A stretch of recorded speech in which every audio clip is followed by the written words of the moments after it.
Welcome to Kingdoms in Conflict. I'm your host, Dr. Eric Wallace. There's much debate today about perceived lack of equality in our society. Activists speak of racial, gender, and income inequality, to name a few. But is this a real call for equality or a masked attempt to mandate a preference? Is equality of access or outcomes even possible? And should it be government's job to try to mitigate equality, even if it doesn't exist? Today we will be speaking with Charles Love, the Assistant Executive Director of Seeking Educational Excellence. He is also the author of We Want Equality, How the Fight for Equality Gave Way to Preference. We will talk about this and much, much more when we return.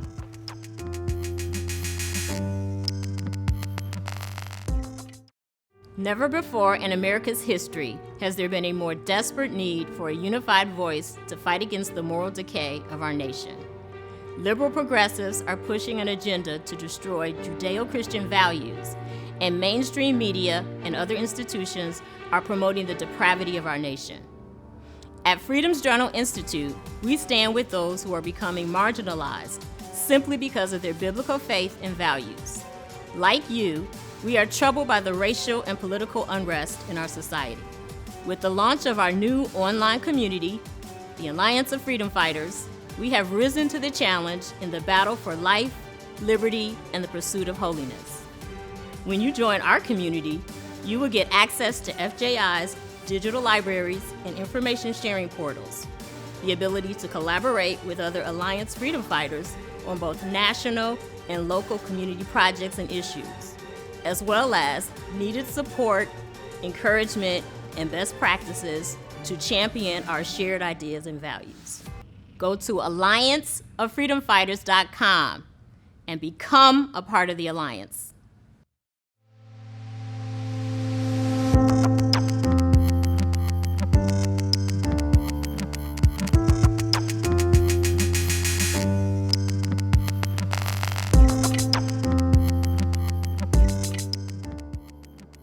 Welcome to Kingdoms in Conflict. Today we have a good friend of mine, Charles Love, who is actually an author of a book called We Want Equality. I actually have it here. I normally don't use props. How the Fight for Equality Gave Way to Preference. Tell me, what is the premise of your book? I know it's kind of in the title, but can you unpack that a little bit for us? I wrote the book because I noticed there's been this recent push of nonstop talk about equality. How we don't have equality, how things are unfair, and that all this push is about is leveling the playing field and making everything equal. But as you peel it back and listen to what people say and read some articles and listen to various scholars on the subject, you find that equality is not really what they want. So I wrote it to make a distinction between what equality is and what the people who claim they want equality are saying. And any logical person can look at the two and say that they aren't the same. Give me some bits and pieces about at least these three: the racial inequality, income inequality, and then gender inequality. So you don't want me to read the whole book, because I will read it on air. No. All right. Obviously, with the noise in the country right now, you have to start with racial inequality. And it does not mean that there aren't some things that have happened in the past or maybe happening now, where sometimes in some places, people may not be getting a fair shake. But that's not what they're arguing about. I start off right at the beginning of the chapter saying, if you look at the way the rhetoric is put out there, common sense will show you that what people want is not equality. Basically what they say is that blacks should be focused on blacks. And then they say whites should be focused on blacks.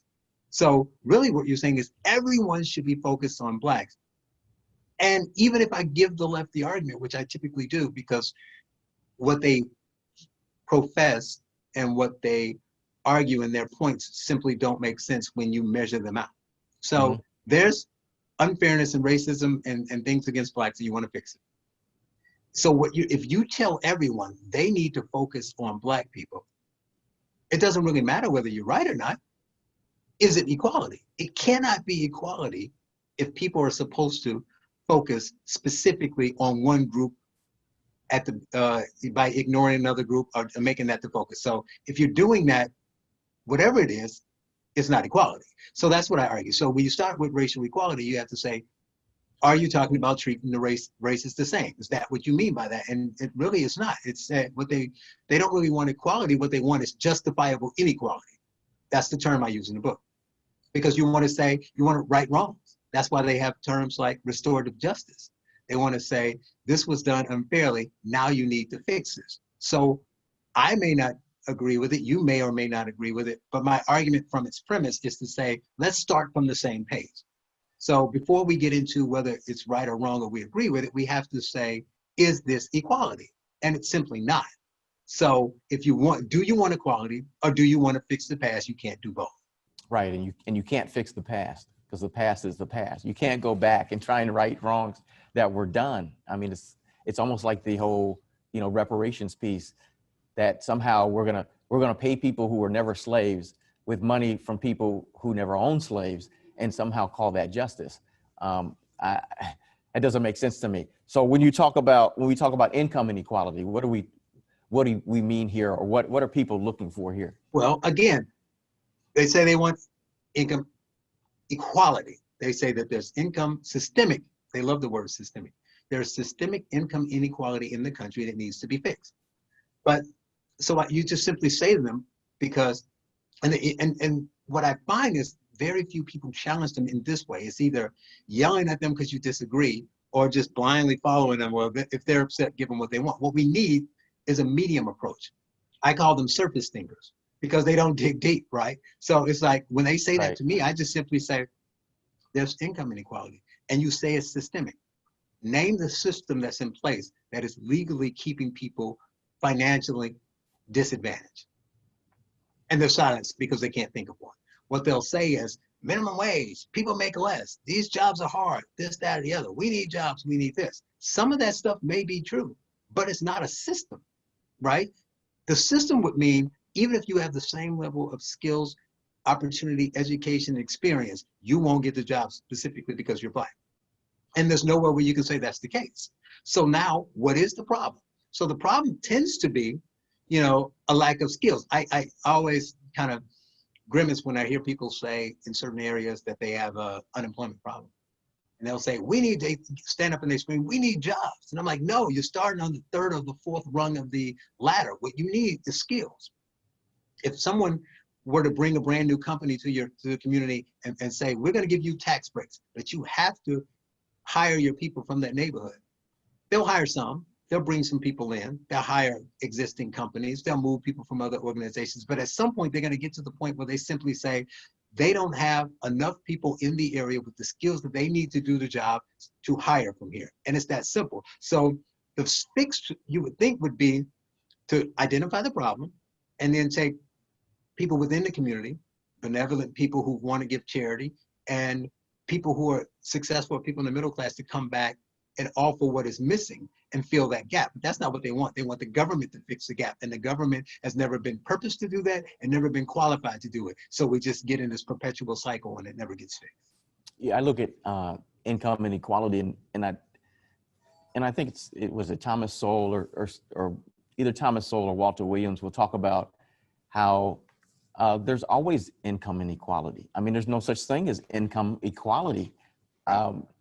Because there's so many different factors that are involved here. I mean, we even see it in sports teams. I mean, Michael Jordan was the first one to ever make $30 million a year. Now it's commonplace now, but that was, I don't know how many years ago, back in the 90s. And he was the best player in basketball. So there was income inequality, even with the millionaires who are making money in basketball. There's income inequality everywhere. Who says it's a bad thing? Right. You don't even get equality in income with people with the same skill set, the same jobs, the same race, the same gender, and the same amount of experience. Some work harder. Some put in more hours. Some are simply looked at as better. Some could be worse. Like, I could be better than you, but at the same job. But you have followers and charisma, whatever makes people follow you. So you get paid because you get more viewers on your show than I do. And I'm like, man, but I'm better than him. Doesn't matter. The people want to see him and they don't want to see you. So he makes the money. You talk about the sports, and we're losing that now if we talk about what's going on in the world today. But at the time of writing the book, I used that as an example. I said it was ironic because it was the one place where everybody, regardless of their political ideology and their beliefs on income inequality, threw out their beliefs and focused on what was best. They cared about rewarding the best performance. So you would have people say, I want blacks to get preference. I want whites to get preference. I want poor people, rich people, whatever they'll say. Then they'll go into their arena and yell and say, seek that, bench that bum. He's terrible, even though he's black. And have no problem with it because they want their team to win and they want to win at all costs and they don't care. Somehow that doesn't translate to others. And then from a pay standpoint, I think I used an analogy of LeBron James. At the time, he was, the previous year, he was with Cleveland. And I said, so Cleveland, and I think I used Larry Nance Jr. as the example. They were both playing the same position for the same team, both black men. They got to go to the same practice. They play the same amount of time in the game, but one guy makes 20 times what the other guy makes, and nobody's complaining about it. Right. Because we want to pick and choose when we think it's unfair. We create this straw man of marginalized people, and then we yell about how these people are marginalized. But some black people may be poorer, may have fewer opportunities, and may be struggling, and it may have nothing to do with race, and we just lump it all together and say that guy is poor because of race. So it's not just about a political thing or moral. It's a pragmatic approach. You can't solve a problem if you don't focus on what the cause actually is. So when you make it race and it's not, you spend all your energy focused on race when that's not the problem, so you can't fix it. Absolutely. And we've misdiagnosed what the actual problem is. And we waste time, energy, and money talking about something that's not the actual issue. So one of the things you talked about was skill set, being able to, if you want to be paid more money, you need to, increase your skill set. Well, I know one of the things you talked about, you're the assistant executive director of Seeking Educational Excellence. So one of the places we get some of those skill sets, I guess, is first, laying the foundation at school, right? Right. Yeah, and that's been lacking for years, and it's getting worse. Our primary goal is to help people, people who are, as they call it, disenfranchised, or people who are struggling, or people don't have the financial support that they need, or support from home, and build them up and empower them to do their best. But part of that is to say, in the schools, those schools have an obligation as well. They were there to teach, and we used to have morals there, and they're gone. But now they've replaced that with all this social justice agenda. So we're trying to say, hey, focus on STEM. Give people the skills that they need to be successful, and let them decide what their political leanings or what their social justice beliefs are going to be. You mentioned foundation. It's like we had, the foundation is where everything is starting built on top of. And that foundation for the entire country used to be religion, God, and Judeo-Christian values. Now what you're doing is you're pouring the foundation with materials that are weak, and it's not level. Then we let it set. Then we start trying to pile on things to fix it. We put money in, we put more teachers in, we put better politics in, we elect the right politicians, and all that's going to fix it. Or we give people free school, or we do this. It won't matter because all that stuff is being set upon a shaky foundation. So it's going to collapse. So, and again, you talked about addressing the actual root of the problem, and we're not addressing that. It's morals. So we used to get, like I said, the country was founded on those principles, right? And we used to, as a country, go to church. So that goes away. So you're not getting your morals and your wisdom from the Bible. But okay, at least you had the schools that imparted this wisdom and taught morals and taught you positive things. But there are no more morals in the school. You can't pray in school. You can't read the Bible in school. All that stuff is going away, and it's been replaced by, hedonistic, negative, and anti-American teaching. So now you have that, right? So you're not getting into society. You're not getting into school. You're not getting into church. Where are you getting it? So your foundation is broken. And this is the 5, 6, 7, 8, 12-year-olds. So it doesn't matter what you teach them at 20. You've already broken them. And this is what we try to do at SEED.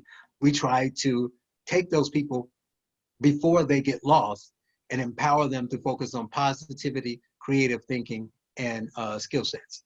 So help me understand the organization SEED, which is Seeking Educational Excellence. When was that started, and do you work with other schools? I mean, how do you do your what you do? We're fairly new. We're about a couple years old, and the focus has kind of shifted as we know the world shifts. So, and we have to adapt to it. So it's kind of like you look at several pillars. So I say that people need to do what works. and you can't just look at one thing. So you have to address curriculum. You have to lobby politicians just like the teachers unions lobby politicians. There needs to be a counterforce to everything you think is negative. So if you think the unions are lobbying politicians and getting them to do things that are against your values, then you need to lobby politicians. If you think that the curriculum is bad, so 1619 is bad, we have the 1776 unites and at C say, okay, here's a better, push back against it, but also here's an alternative. Here's a better curriculum that you can use in the school. If you think that the local administration, everything is local, then you need to run people on school boards that will challenge what's being done there. So that's an avenue we take. So we pretty much address every aspect of it. And then parents, I think a lot of parents, we complain about the parents who aren't involved, and obviously that's a problem. But there's a vast majority of parents who care about the kids that are involved, but they don't really know. I mean, they got to work, they got things going on. They don't know what the teachers are doing. So just making them aware, sending out information so they know what the unions and the teachers are doing, will wake them up and make them say, well, this is not okay for my kid. And then we can create kind of those people and the teachers in the school who are against the union but are afraid to speak, give them a voice. Now, we had a discussion not too long ago about school choice, and you had an interesting take on school choice, that it wasn't just about, okay, let's give everybody a choice. You had some other concerns about it. Express some of those now. Yeah, it was probably not the most positive and kind of a dark view. I'm optimistic, but I'm realistic. And what he's talking about, what I said was conservatives, I said, first I say conservatives need to focus on education more. It needs to be the hill that we're going to die on, because all the roles that they're fighting to get leads to education. That's the first piece. But secondly, in that, they focus that when they do talk about education, the only thing they talk about is school choice. Here's the problem. Sometimes they get a win, sometimes they lose because, their opposition is pushing back against it. So they're fighting hard, they're spending money, they're focusing on it. And while they got their head down in this school choice thing, what they're missing is the huge shift in the culture. And what they're gonna find out when they wake up, they're gonna win, if they're lucky, they're gonna win the school choice battle. And they say, yay, now these poor disadvantaged kids can go to any school they want. And while they were fighting that battle, they're going to find out they lost to private schools, and many of them are leftists too. So you're going to take them out of a dangerous gang-infested school and put them in a shiny, clean school with better computers and the same terrible curriculum. So what does it matter if I take you out of a supposed bad inner city school and I send you to this great $50,000 a year private school that's also teaching you the 1619 project, also telling you you're a victim if you're Black, telling you you have white guilt and you're part of the problem if you're a 10-year-old white kid, and not teaching you flawed history. You still come out of there scarred and with a poor foundation. So you're just as bad as you were at the other school, but it was a nicer environment. And that's what I say to conservatives. I say you can't just keep saying that school choice is the answer, because it's not. I picked a school when I was in Chicago to send my kid to, because I knew this gender thing was going on. And what they did was it was a Catholic school. They taught religion, and they separated the gender. So from first grade on, boys and girls went to separate classrooms. They can go to lunch, and they can do some things together, separate classrooms. I said, great. And the cool thing was, I said, I know this ideology. I understand. I speak about the culture. So I knew that things were moving left everywhere, but I said, at least it'll be slower here. So before school started, a week or two before, they brought all the parents in to meet the staff, and they were excited to talk about the school year to come. And then they introduced it and said, and finally, we want to introduce our new diversity and inclusion director. And they were excited about it. So Black guy, whatever, he's this, that, or the other. And they were talking about how he's going to help them do this, and focus on diversity and inclusion and make sure people are included in this. And me being the bold person, I sat up and raised my hand and I said, I just got a question. Exactly at what point did you realize you were racist and you were treating the Black kids unfairly? And how did you decide to fix it? Right? Because if you weren't doing this before, why did you feel the need? I understand there's pressure, but if you were treating people fairly before, why did you feel the need to hire someone to teach you how to treat people fairly? Christians, mind you. And this is where we're going. So school choice is not going to be the solution if we don't fix what's going on. I'm not sure there's any perfect solution, okay? Because actually what we're trying to say is that with school choice, it at least allows you to send your child to a Christian school. But I hear what you're saying, that even the Christian schools are being infested with some of the liberal teaching and thinking. Yeah, I'm 100% pro-school, pro-choice, school choice. I just don't want people to think that that's going to solve the problem. If they get this voucher, they'll be fine. They need to know what's going on in those schools as well. That's true. They need to know what schools they're sending their children to and what's there. In our last 2 minutes, I want you to talk about, I know you're involved with the 1776 project, and maybe you can inform us as to what that's about and how you're involved with that. We did have Bob Woodson on, who talked a little bit about it, but if you don't mind, in our last minute and 40 seconds.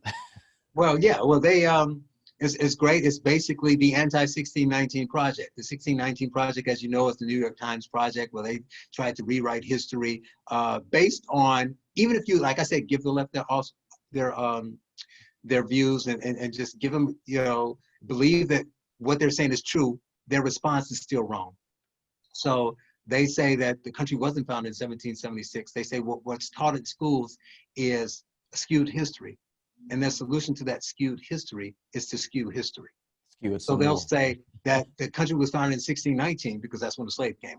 One have to do with the other. So these people 100 and some odd years before, were the catalyst for breaking away from the UK. And then they say that the Revolutionary War was fault because UK wanted to end slavery and we didn't want to end slavery. And they don't tell you that slavery was ended there in 1833, many years later. So they leave out stuff, they omit on purpose, they skew information. They only point to negativity. So 1776 was created to push back against that, create a different narrative, talk about how America is great in spite of its flaws, and to teach people that that approach is going to be toxic to society and what we can do, and we can do more and we can be better. Excellent, excellent. And done in a very timely manner. We have 12 seconds left. So thank you so much, man. I appreciate your book. I appreciate what you're doing with SEAT and with the 1776 project. We look forward to having you back again to talk some more about some of these issues. Thank you for being on our program, and we'll be back in just a moment.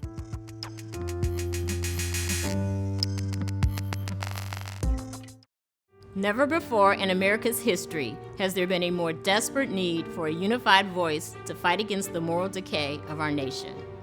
Liberal progressives are pushing an agenda to destroy Judeo-Christian values, and mainstream media and other institutions are promoting the depravity of our nation. At Freedom's Journal Institute, we stand with those who are becoming marginalized simply because of their biblical faith and values. Like you, we are troubled by the racial and political unrest in our society.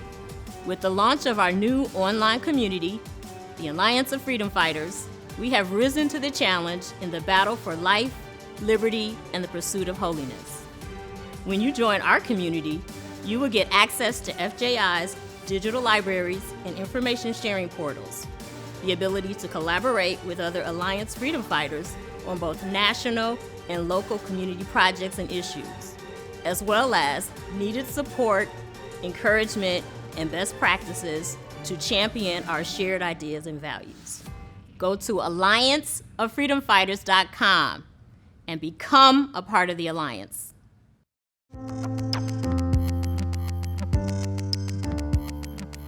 Welcome back. In Matthew chapter 25, verses 14 through 30, the principal idea is being prepared for Jesus' return in the parable of the talents. After the 10 virgins parable, who are characterized as 5 wise and 5 foolish virgins, we get a parable about 3 servants. Jesus says that a wealthy man was about to go on a journey. So he calls his servants and hands over his property in the form of money. He gives money to the servants based according to their ability. They receive money to invest while the master is away. 2 of the 3 servants double their investment, while the third hides the money. When the master returns, the 2 who have doubled their investment receive a reward. The third servant who hides the money is reprimanded for being wicked and lazy. The master then takes the funds entrusted to the lazy servant and gives it to the one who has 5 talents. One of the implicit messages in this parable is that we must be productive with what we've received. The warning for those who are not productive is that whatever we are given will be taken away. Jesus says in verse 29, "For everyone who has will be given more, and he will have an abundance. Whoever does not have, even what he has will be taken from him." End quote. The final judgment for the unproductive servant was punishment. He was called a worthless servant. He was to be thrown outside into the darkness, quote, "where there will be weeping and gnashing of teeth." Matthew 25:30. So let us break this down a little more. The servants were not treated equally. They were given money based on their ability. In other words, the one who received 5 talents had more ability than the one who received 2 or 1 respectively. The diligence of the servants determined their outcomes. Even though the productive servants had different amounts to start with, they are both praised for doubling the amount given to them, and the reward is the same. The man says to both servants in verses 21 and 23, "Well done, good and faithful servant," and they are both given a promotion. Quote, "You were faithful with little, so I will put you in charge of much. Enter into your master's joy," end quote. There are no explanations about the kind of promotion. However, the contrast is with the underproductive servant who excuses why he failed to take a risk. He risked nothing, therefore gained nothing.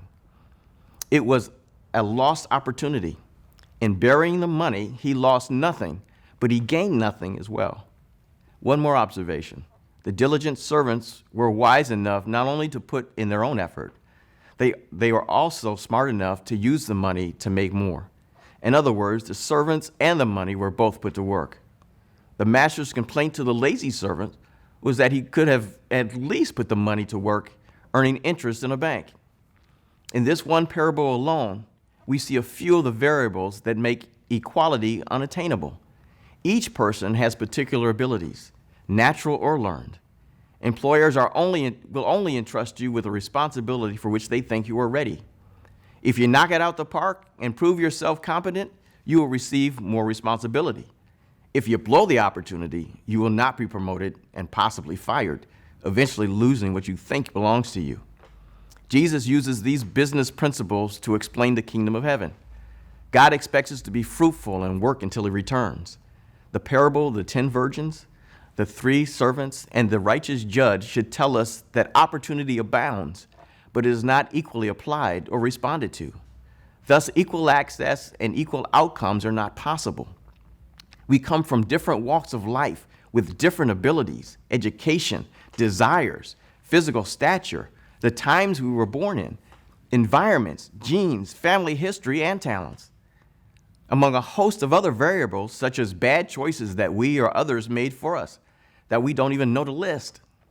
We can know that we need to be ready like the wise virgins and, quote, good and faithful like the diligent servants. Understanding that God is the only equalizer, because faith in him guarantees all of us, regardless of our differences, a place in heaven, a love that no one can demonstrate, and an eternity in his presence to which nothing can be compared. Until next time, God bless you.